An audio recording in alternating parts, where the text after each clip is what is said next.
एक सफेद ड्रैगन घोड़ा गलती से धरती पर एक झील में गिर गया। वह जोर जोर से हिनहिना रहा था और डूबने ही वाला था। एक आदमी तुरंत उसे बचाने के लिए आगे बढ़ा।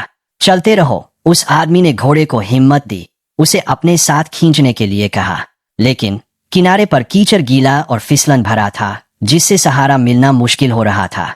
उसे पैर जमाने की जरूरत थी। मुड़कर उसने दूर एक पुराना पानी का पहिया देखा और तुरंत उसे एक आइडिया आया। उसने एक मोटी भांग की रस्सी का एक सिरा पानी के पहिए से बांधा और फिर उसे जोर से घुमाया। यह देखकर कि यह काम कर रहा है, आदमी ने अपने वजन से पैडल दबाए और पूरी ताकत से पानी के पहिए को धकेला। बहुत कोशिश के बाद वह आखिरकार थके हुए सफेद ड्रैगन घोड़े को धीरे धीरे किनारे तक खींचने में कामयाब रहा। किनारे पर पहुंचते ही घोड़ा जोर जोर से हाफते हुए जमीन पर गिर पड़ा। उसने अपने बचाने वाले को देखा। उसकी आंखों में मुश्किल भावनाएं थी। ऐसा लग रहा था कि वह अपनी जान देकर उसका कर्ज चुकाना चाहता है। लेकिन उनके रास्ते अलग हो गए और इस एहसास को जाहिर करना मुश्किल था। सिर्फ शुक्रगुजारी के आंसू बचे। इस अचानक दिल को छू लेने वाले सीन ने उस आदमी को कुछ देर के लिए हैरान कर दिया। पता चला कि सफेद ड्रैगन घोड़ा पास के पहाड़ों का एक मनगढ़ंत जानवर था। वह हमेशा रात में सरपट दौड़ने निकलता था, फसलों को रौंदता था और उन्हें जलाकर रात कर देता था। वहां के लोगों ने गलती से उसे इलाके के लिए खतरा समझ लिया और खेतों की रक्षा करने का जिम्मा अपने ऊपर ले लिया। यह देखकर कि सफेद घोड़ा शरारती होने के बावजूद सुंदर था, वे उसे नुकसान पहुंचाने की हिम्मत नहीं कर सके। इसलिए उन्होंने सफेद ड्रैगन घोड़े की रस्सियां खोल दी। उसे इशारा किया कि जल्दी से भाग जाए, नहीं तो वह जल जाएगा। सफेद ड्रैगन घोड़े ने लात मारी, जिससे तुरंत उसके दिव्य जानवर वाले स्पेशल इफेक्ट एक्टिवेट हो गए। उसके शरीर से एक चमकदार रोशनी निकली। उसने एक बार फिर हाथ जोड़कर इवान को दिल से धन्यवाद दिया। फिर दूर सरपट भागा एक चमकदार सफेद रोशनी में बदल गया और गहरी रात में गायब हो गया। जॉनी वहीं हैरान खड़ा था, सोच रहा था कि खेत पर अपने पिता को यह अजीब बात कैसे समझाए। उसे अभी तक पता नहीं था कि उसने एक दिव्य जानवर को छोड़ दिया है और उसका यह अच्छा काम उसकी जिंदगी पूरी तरह बदल देगा। अगली सुबह जॉनी कई जोरदार हिनहिनाहट से जागा। उसने ध्यान से देखा और पाया कि अस्तबल में दो शानदार घोड़े अचानक आ गए थे। कोने में परछाई से एक छोटा गधा भी निकला था, जो जॉनी के सामने पोज दे रहा था और काफी घमंडी लग रहा था।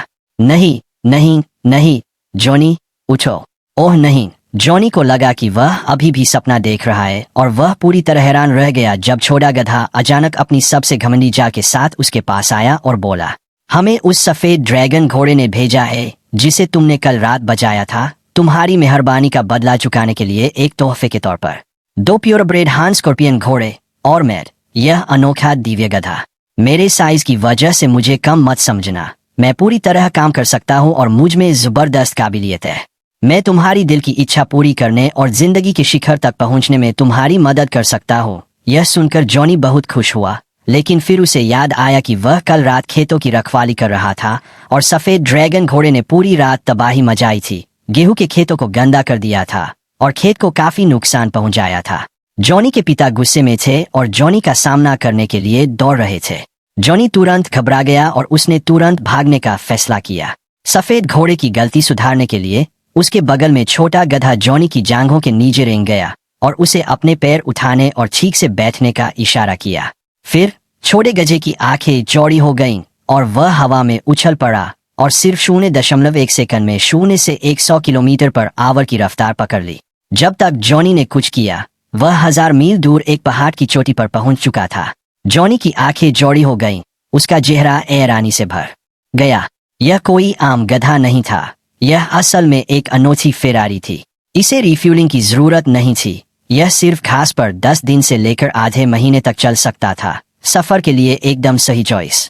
जॉनी को अचानक याद आया कि फार्म पर 2 बैया घोड़े हैं, इसलिए उसने छोटे गधे से उसे वापस ले जाने का प्लान बनाया। हालांकि छोटे गधे ने उसे अपने कान ढकने के लिए कहा।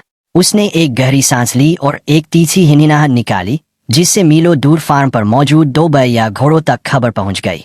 अपनी गलती सुधारने के लिए जॉनी इन 2 कीमती घोड़ों को सबसे अमीर और अमीर राजधानी ले गया, ताकि उन्हें बेचकर अपने खेत के नुकसान की भरपाई कर सके। जैसे ही वह भीड़ वाले बाजार में घुसा, 2 लंबे शानदार घोड़ों ने तुरंत सबका ध्यान अपनी ओर खींच लिया। हर कोई उन्हें खरीदने के लिए ऊंची कीमत देने की होड़ में लग गया। यह सीन महल में राजा ने देखा। राजा की नजर में इतने सुंदर घोड़े सिर्फ उसके जैसे अमीर और ऊंचे ओहदे वाले इंसान के लायक थे। लेकिन यह राजा बहुत कंजूस था। उसके पास एक पैसा भी नहीं था। उसने सीधे जॉनी पर चोरी का इल्जाम लगाया और जबरदस्ती घोड़े छीन लिए। यह देखकर कि दूसरी तरफ के घोड़े उससे ज्यादा थे, जॉनी जानता था कि वह उन्हें नाराज नहीं कर सकता और बस बेबस होकर देख सकता था कि राजा घोड़े अपने लिए ले रहा है और बिना शुक्रिया अदा किए अकड़कर महल की तरफ वापस चला जा रहा है। जॉनी का उदास चेहरा देखकर उसके बगल में खड़े छोटे गधे ने गहरी सांस ली और एक साफ धुन बजाई। दोनों जुराए हुए घोड़े हुक्म पाकर शहर के दरवाजे से तेजी से अंदर भागे। राजा हार मानने को तैयार नहीं था, इसलिए उसने जल्दी से घोड़ों के ग्रूम्स को पीछा करने का हुक्म दिया। लेकिन क्योंकि वे बहुत तेज जा रहे थे, अचानक उनके सामने आटे से भरी एक गाड़ी आ गई। लेकिन घोड़ों के ग्रूम्स ने यह देखकर राजा को छोड़ने में कोई झिझक नहीं दिखाई। इससे बेकाबू गाड़ी का कंट्रोल खो गया। अचानक राजा आटे के ढेर में सिर के बल गिर पड़ा और तुरंत सफेद आटे के टुकड़ों से ढक गया और पूरी तरह अस्त व्यस्त दिख रहा था। यह देखकर राजा को लोगों के सामने बेइज्जती हुई। जबकि जॉनी जोर जोर से हंस रहा था, उसने जरा भी रहम नहीं दिखाया। राजा, जिसकी इमेज खराब हो गई थी, गुस्से से उबल रहा था, लेकिन भीड़ के सामने गुस्सा नहीं निकाल पा रहा था। वह बस शांत रहने का नाटक कर सकता था और कह सकता था कि वह 2 शिकार के घोड़े खरीद लेगा। हालांकि उसे फिर चिंता हुई कि अगर लड़के ने सीटी बजाई तो कीमती घोड़े भाग सकते हैं। उसी रात राजा को एक बुरा सपना आया जिसमें जॉनी अस्तबल का लड़का होने के नाते लोगों का बहुत प्यार पाने लगा था और उसने उसकी गद्दी भी छीन ली थी। अगले दिन राजा और भी डर गया। उसे लगने लगा कि जॉनी उसके लिए एक कांटा बन गया है जिसे वह नजरअंदाज नहीं कर सकता। उसने जल्दी से अपने मंत्रियों से सलाह ली कि इस बड़े खतरे को सही तरीके से कैसे खत्म किया जाए। मंत्री ने इधर उधर देखते हुए एक बहुत बुरा आइडिया सोचा। जब यह अस्तबल का लड़का इतना काबिल था, तो क्यों न इसे रेगिस्तान के ओएसिस में उस खतरनाक फायर फीनिक्स का शिकार करने के लिए भेज दिया जाए जिसने उस इलाके को परेशान कर रखा था। आपने पहले भी कई बार उसका शिकार करने के लिए फौज भेजी है, लेकिन कोई भी जिंदा नहीं बचा। अगर जॉनी कामयाब हो जाता है तो उसे हीरो कहा जाएगा। अगर वह नाकाम रहता है तो उसे सजा देने का एक सही कारण है। इस तरह आप एक बड़े खतरे को खत्म कर सकते हैं और आपकी गद्दी खतरे में नहीं पड़ेगी। उन्हें लगा कि जॉनी पक्का वापस नहीं आएगा, लेकिन उन्होंने कभी उम्मीद नहीं की थी कि जॉनी के साथ एक जादुई छोटा गधा होगा। गधे के साथ वे जल्द ही फायर फीनिक्स के इलाके में पहुंच गए। लेकिन एक मामूली इंसान फायर फीनिक्स का मुकाबला कैसे कर सकता था? किस्मत से गधा अनुभवी था और जानता था कि फायर फीनिक्स का पसंदीदा खाना स्लीपी फ्रूट है। एक बार जब वह बहुत ज्यादा खा लेता तो गहरी नींद में सो जाता।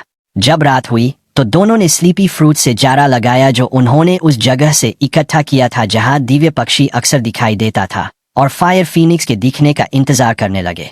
सच में थोड़ी देर बाद रेत में अचानक एक चमकदार लाल रोशनी दिखाई दी। आग में घिरा एक दिव्य पक्षी रेत से बाहर निकला। फीनिक्स अपनी यात्रा पर निकला। एक फीनिक्स अपने पंख फैलाए, अपने पंखों से चिपकी रेत को झाड़ दिया और फिर आसमान में उड़ गया।